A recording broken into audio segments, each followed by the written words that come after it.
2018 seasons. Division Administrator John Schoberg for possible action. The commission will establish fishing seasons, bag, and possession limits for the period of March 1st, 2016 through February 28th, 2018. Mr. Schoberg.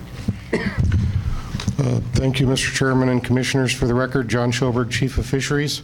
What I'd like to do, if it's all right, is walk through the proposed changes that were provided as part of the draft CR 1602 by county.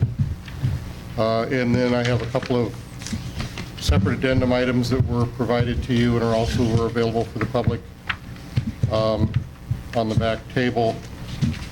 Again, and as I presented yesterday, we are continuing in a significant drought. One of the consequences of that is that we're not proposing a lot of significant changes relative to fishing regulations this year. A lot of it's going to be status quo.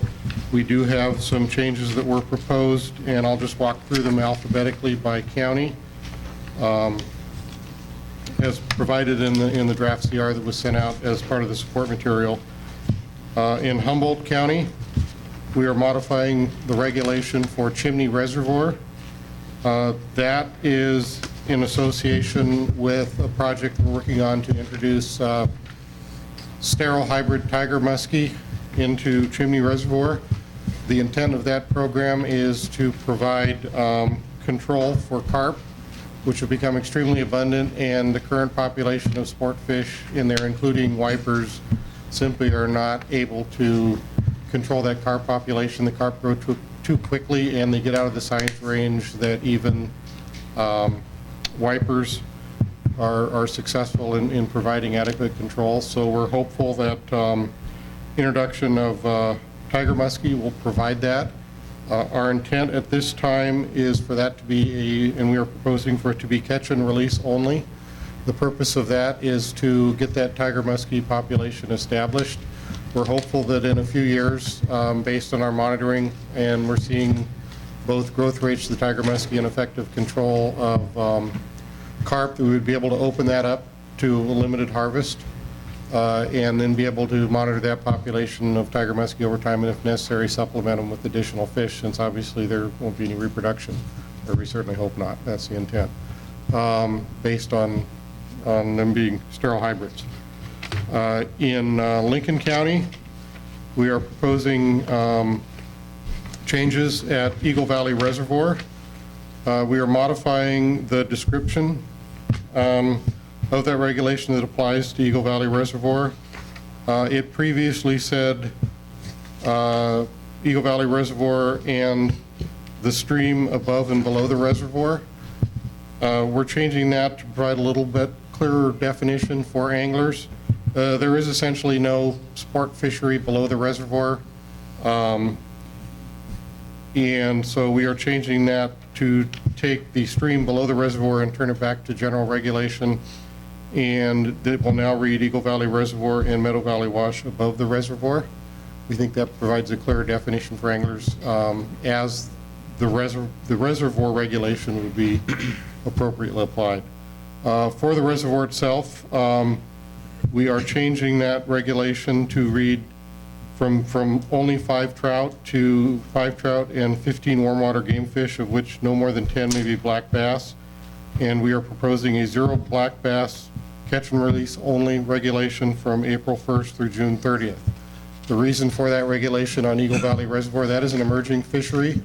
We are starting to see largemouth bass establish in that reservoir. It's a relatively small reservoir. And what we have seen is that black bass are building nests during the spawning season, and they're in extremely accessible areas, and they're being targeted by anglers because of their size. And we want to put a regulation on there for now, hopefully on a temporary basis for a few years, so that we can get that black bass fishery established. So that's the intent of the Eagle Valley regulation change in Lincoln County. In Nye County, we are proposing some changes at Kirch Wildlife Management Area.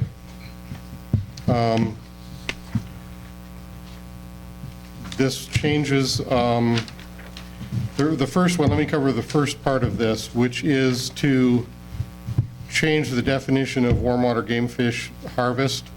The previous regulation had read 5 trout, 10 black bass, and 15 other warm water game fish, which provided a total harvest of up to 25 warm water game fish species, including 10 black bass. That applied to all of the reservoirs at Kerch. We believe that that regulation came about a number of years ago, primarily to address concerns over the introduction of black crappie into the reservoir. We had a concern at the time that crappie were going to expand and represent a significant problem, and that was the reason why at the time we had increased that total harvest of warm water game fish. That hasn't panned out. That hasn't been the case. So to reduce confusion and address the actual situation, we want to return that to a regulation that's consistent with warm water game fish harvest for other waters in the southern region. So it would now read 5 trout and 15 warm water game fish, of which not more than 10 may be black bass, and remove the 10 black bass and 15 other warm water game fish provision. Tule Reservoir is closed to fishing August 16th through February 14th.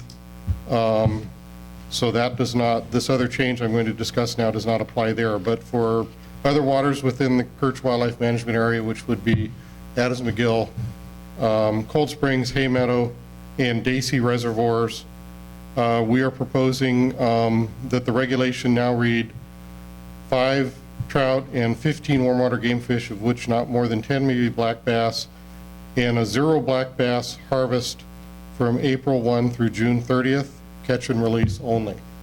The rationale for that is a number of concerns we have relative to the population structure of largemouth bass. At Kerch, what we're seeing is a situation where average size of harvest seems to be increasing based on creel data, and the average population size is decreasing. We believe that at least for now, what's going on is that we're seeing a lot of anglers targeting largemouth bass on the nests in the springtime, and it's negatively impacting the trajectory of that population. So we feel this is an effective strategy to reduce that harvest in the springtime and provide better opportunity for black bass survival in that larger age class moving into the future. We are also recommending removing the minimum size for black bass of 10 inches across the board for the reservoirs at Kerch. That regulation has been in place for at least 20 years.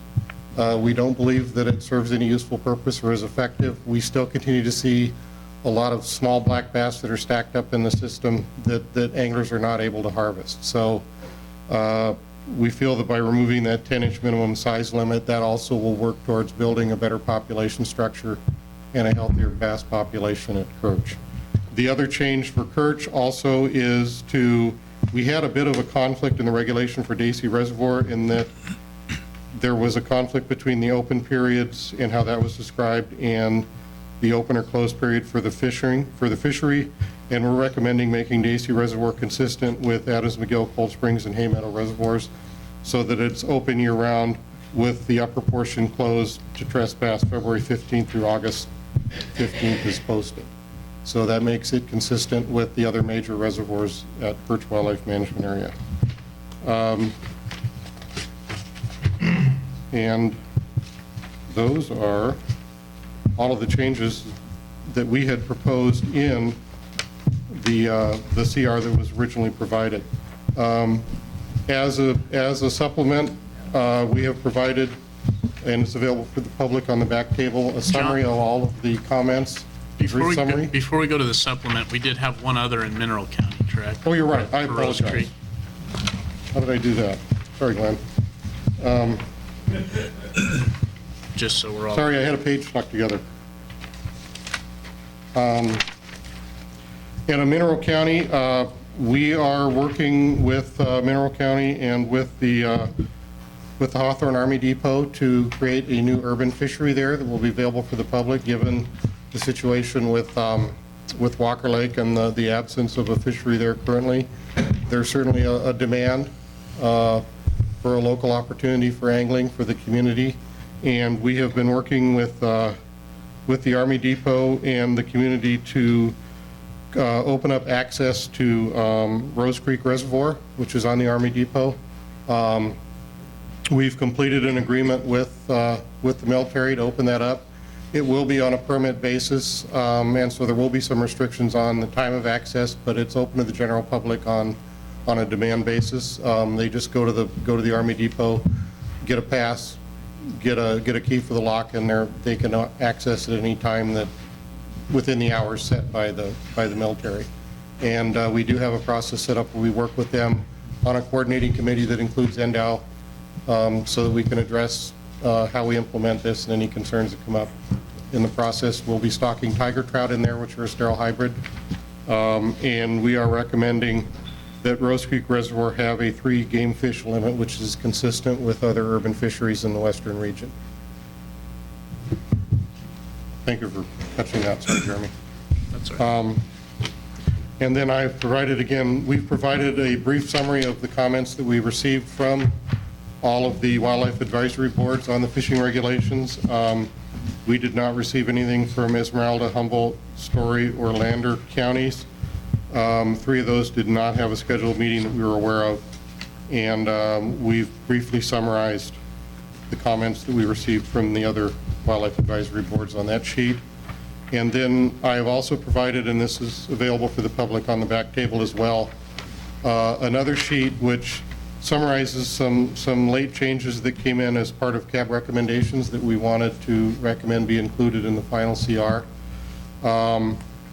One thing which happened just a couple of weeks ago was that we received a notice from Ruby Lake National Wildlife Refuge that they would be changing their open hours, and the refuge would now be open to the public 2 hours before sunrise to 2 hours after sunset, rather than 1 hour before sunrise to 2 hours after sunset. So we want to make the fishing season recommendations consistent with that, since they do include hours that the fishery is open. So for both Elko and White Pine County, we have recommended that the CR be changed to read 2 hours before sunrise to 2 hours after sunset for Ruby. We also, an issue that came up with Washoe County in discussions with them, when we changed the Truckee River regulation 2 years ago, that happened during the commission meeting on a recommendation from Washoe County, and we probably didn't at the time read through it very thoroughly and identify that that also had some additional concurrent changes both in format and for Story County on the Truckee River. And so in going through this with the game board, we identified that that did need just some clarification and cleanup so that it was clearer to anglers. And so this provides that recommendation based on what we got from the Washoe Wildlife Advisory Board. And what we are recommending is that in Story County, that since the Truckee River is partially in Story County, that had not been addressed in the change in regulation. So we had one regulation on the Story County side, another one on the Washoe County side. So this recommended change will rectify that. And for Story County, will include a separate line for Truckee River that is consistent with the regulation in Washoe County, which is open year-round, except for closed areas, which is downstream of Derby Dam as identified above. 3 game fish limit any hour of the day or night. And that makes the Story County regulation consistent with Washoe County. And then in Washoe County, we had changed the regulation but had an artificial bifurcation in that we never took out, we had 2 lines, one for above the I-80 bridge and one for below the I-80 bridge, but the regulation, but the limits and the season and the hours and everything else are now the same, both above and below the bridge. So this is a language clarification that just eliminates that reference to above and below the I-80 bridge and puts everything on a single line, so that for Washoe County, for the Truckee River, it will now just read Truckee River, open year-round except for closed areas, 3 game fish any hour of the day or night. There was an unnecessary complexity in here with a bunch of extra language that no longer had any relevance. So just one question on that change. We did strike some of the language about it's the Truckee River's tributaries. So Oh, and- the tributaries would now be under general. Tributaries would now be under general regulation, and in talking to my staff, they did not feel that that 3-fish limit was necessary for the tributaries and diversion ditches, and apparently it has caused some confusion with anglers, and so we would like that 3 game fish limit to apply just to the Truckee River proper, and the tributaries would return to a general regulation.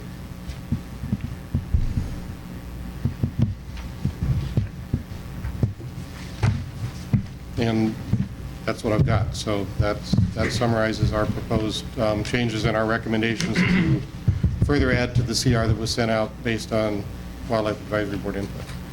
So I'll lead with a couple of questions, and it's specific to the changes proposed at Kerch Wildlife Management Area. And for better or worse, I know a fair amount about Kerch because I had the lucky opportunity to spend a summer out there. But I know it's a popular fishery both for locals, folks out of Ely, and a lot of folks out of Las Vegas. And I understand that it sounds like maybe some of the fishing pressure has increased in recent years. I understand the thought behind Echo and what you're trying to do there, Eagle Valley Reservoir, by basically doing catch and release from April 1st to June 30th, but I'm struggling a little more with it on Kerch, only because I know large portions of those bodies of water are already off limits, and I think it's primarily due to waterfowl. So I know there is potential targeting of bass while they're spawning in at least a portion of those lakes, but it also seems to me like there's larger portions that are closed off. So I'm just kind of curious if you could tell me if you think that regulation, that catch and release only period is kind of a temporary thing until you're back to where you're more comfortable with the age structure, if we're basing it purely off trends and what you're seeing in your surveys. Maybe give me a little background on that with the dynamic that large portions of those reservoirs are already closed. Yeah, we do, and yeah, on all of on the major reservoirs, there are portions that are seasonally closed through August 15th. I think we view this as hopefully a temporary strategy. You know, our intent is to be monitoring this pretty intensely and watching to see what effect it does have on the overall structure over the next 2 years. Part of that is because we have seen, you know, some changes in the reservoirs themselves, and I think we've seen some a lot of shallow areas in some of those reservoirs that have built up over time. It's been a while since the department has done any major renovation on some of those reservoirs, and you know, based on the conversations I've had with our field staff, they feel that we're seeing more. The bass are concentrating down in those areas that are closer or in the open areas of the reservoir in the springtime for spawning, and that's the reason why they're really getting hammered during the spring months. And so that is inherent in this strategy. I think it's something that we would continue to revisit every time we do a CR and have that analysis of whether or not we think it's something that needs to continue.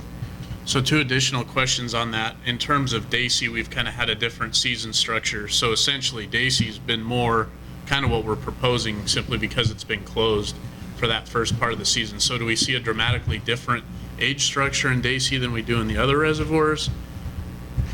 I think in Dacey, what we're seeing is that we're seeing pretty good compliance with that restricted harvest, particularly for trout. We're seeing less pressure on there, and we're thinking that it can sustain, you know, being open year-round without having any particular effect on the Dacey fishery.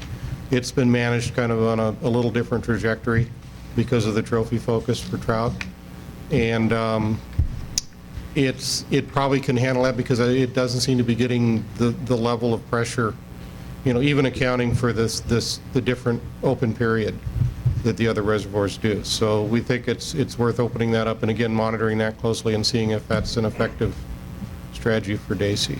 And then one additional question is was there any thought, and I think maybe White Pine County had suggested this, but rather than going to a 0 harvest, you know, maybe not having it open to a 10-fish harvest, so you're reducing the overall volume, or is it more a concern of targeting fewer of the larger age class fish?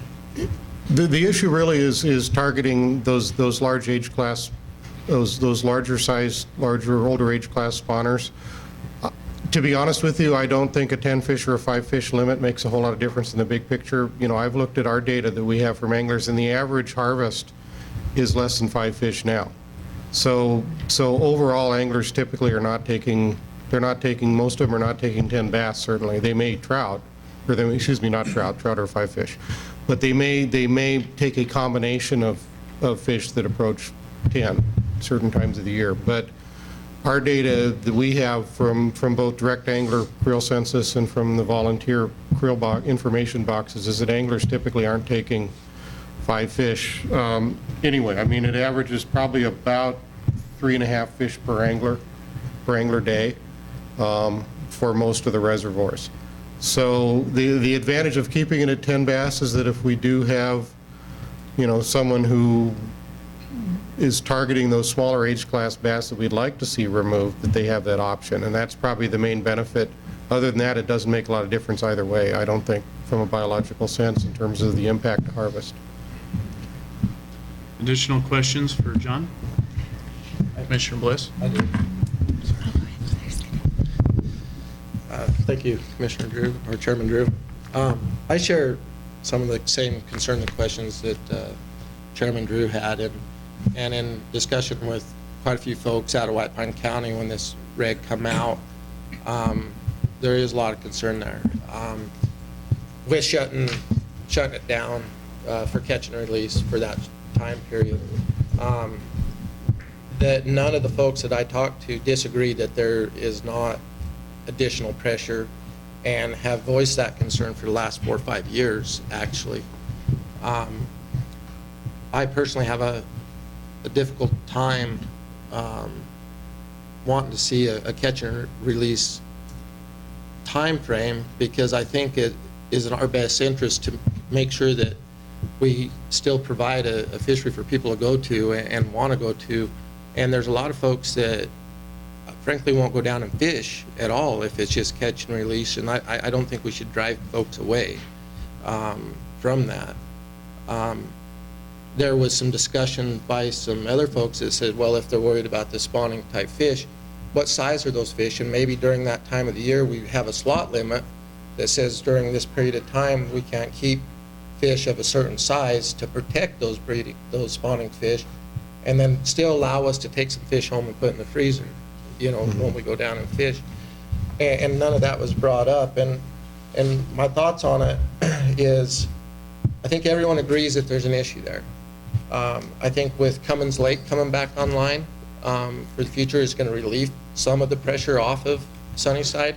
I think if we can get the word out about Pranaget and some of the bass fishing that are in that area to some of the folks that like to fish Sunnyside from Clark County, that you might not have to drive as far to have you know, great fishing. They may fish there as well.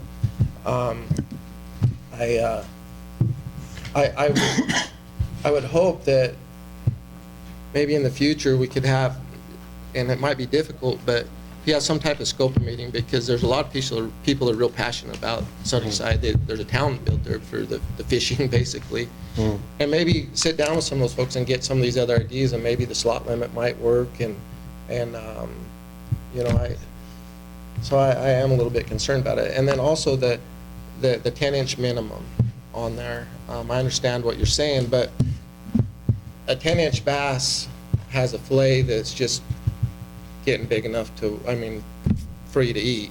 And if you start removing bass that are 6 inches, 7 inches, I don't know if there's much on them to eat, and to me that's a waste to even remove it from there. But that's just my own personal opinion on that. I feel a lot more comfortable with something similar to what White Pine County has suggested, and maybe in the next 2 years work with some of these local fishermen and people of interest to try to come with another, maybe a slot limit or something a little bit better. But I just have a hard time shutting it down completely.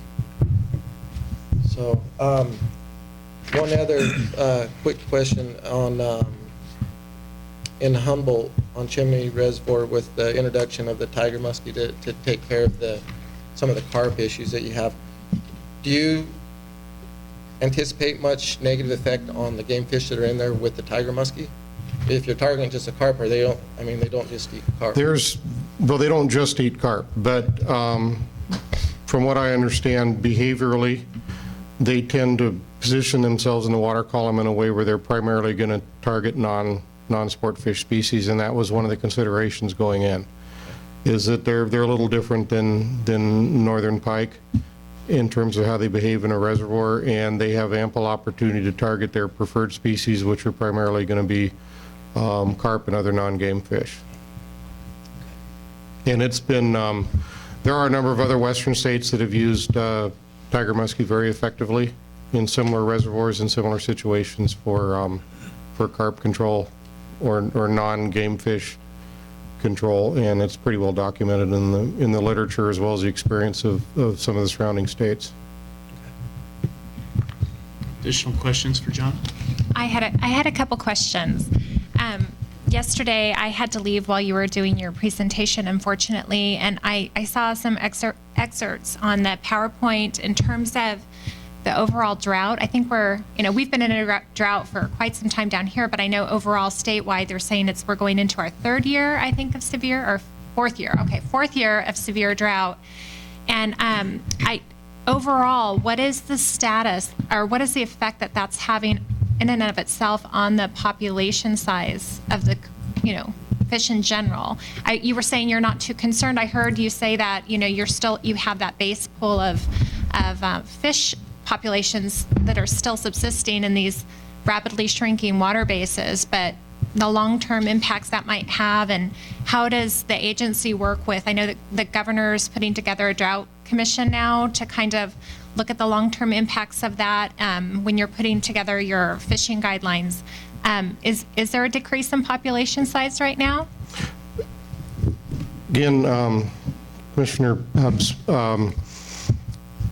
it really is dependent on where you are in the state and individual waters. There's a fair degree of difference across the state as you look at situations. As I'd mentioned, I don't know how much of the presentation you're able to see, but for example, in southern Nevada, in Lake Mead and Lake Mojave, those effects on the fisheries themselves are pretty minimal, and it primarily affects things like angler access and boater access because of the lower pool in Lake Mead. In other areas of southern Nevada, in Lincoln County, Kirch, which we were just talking about, we've seen relatively low impacts. Reservoir storage is not great, but it's not significantly impacted for the most part. And it's changes in precipitation patterns around the state and how they've been impacted. As you move north, we see some major impacts to stream fisheries. And in a number of cases, we've just simply stopped stocking those until conditions improve, where we've had streams that have actually gone dry or intermittent that normally have perennial flow in some areas. Eastern Nevada, it's highly variable. If you go around the Ely area, it's been impacted, but not as severely as, say, Wild Horse Reservoir north of Elko. That's down to about, I believe I had that in the presentation, I want to say it's about a 10 or 15% of the total pool. And then as you move west, it's been pretty severe. Major reservoirs, Rye Patch and Lahontan, are down to very minimal pools. That certainly has affected the sport fishery, but those will recover at some level, and we can augment them at some level when we have enough precipitation to actually fill things back up again, hopefully at some point. Right. So it's pretty variable around the state. We do have some major fisheries that have been impacted pretty significantly. The Truckee River, for one, in the Reno area. And we know that we're going to see some near-term effects for that, and we'll be assessing that as we go through the winter. But again, for the Truckee River, that's a combination of a wild trout fishery that will survive and persist, but it will be impacted, and a stock triploid rainbow trout fishery that we will fix by stocking fish when we have enough flows to support them. So it's hard to put a single assessment on it because it is highly variable, but certainly there have been major fisheries that have been pretty severely impacted. But we've actually been successful in most cases in avoiding, total fish kills.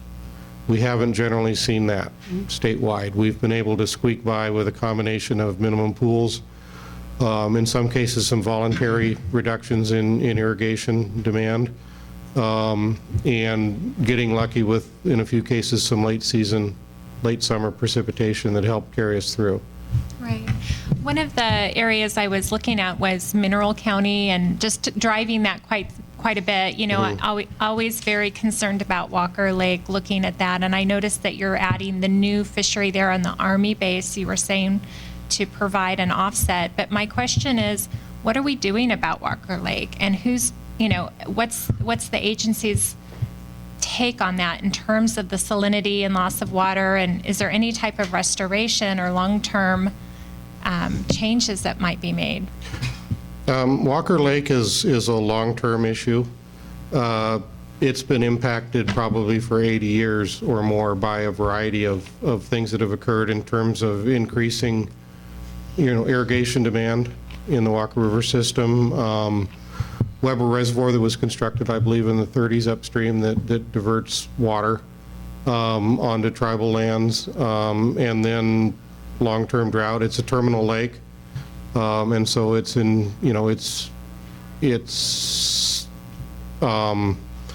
salinity has been increasing and has been for a long time. We've seen some variation in that. We've seen a period when it increased enough that it severely impacted that the cutthroat trout fishery, and then it dropped a little bit. We were able to come back a little bit, and now we're back to continuing lake level declines. The long-term strategy is finding a way to get more water to Walker Lake, and that's an extremely complex process. Right. And there are some programs that are working on that, but it involves everything from the fact that portions of that Walker Lake basin are probably already over allocated in terms of available water. It all belongs to somebody already. And then you have issues with it crossing tribal lands and involvement with tribal water rights and other issues there. So, But in terms of the wildlife, the fish that are currently in Walker Lake, there's been no changes made to the fishing in that area. well, there isn't, essentially the only thing you could do would be to bring in something that is significantly not native to anywhere in Nevada or Walker Lake or that system. And, that's a challenging decision to make, to find something that might work and then figure out how you could do it and how you could justify it, under the assumption that your intent is eventually to try to find a way to get water to Walker Lake in combination with an appropriate climate regime so that we could bring back the fishery that was there. So I think that there'd be some real challenges in putting something else in there that's not native and not even native to the state, that's more of a saltwater, brackish water species. They've been dealing with this issue in places like Salton Sea for a very long time, and I think generally you've had pretty mixed success in trying to outguess Mother Nature on what would work. Thank you for your explanation. I'm sure you have your hands full and will have your hands full during this drought period of time. And I know there's no simple answers. I was just curious from the fishery levels stocking how that might impact what you're doing. Yeah, we continued to stock Walker Lake as long as we could based on water conditions, and so it's been 10 years or so since we've seen TDS levels, salinity levels, to the point where it was no longer feasible, and in fact we've probably lost even the native tui chub population in there because the salinity is so high that they can't reproduce. Thank you. Additional questions or commission comment? Mr. Chairman, I just have one Commissioner question Valentine? or comment. Do we run into any enforcement issues for Dacey Reservoir versus the other reservoirs that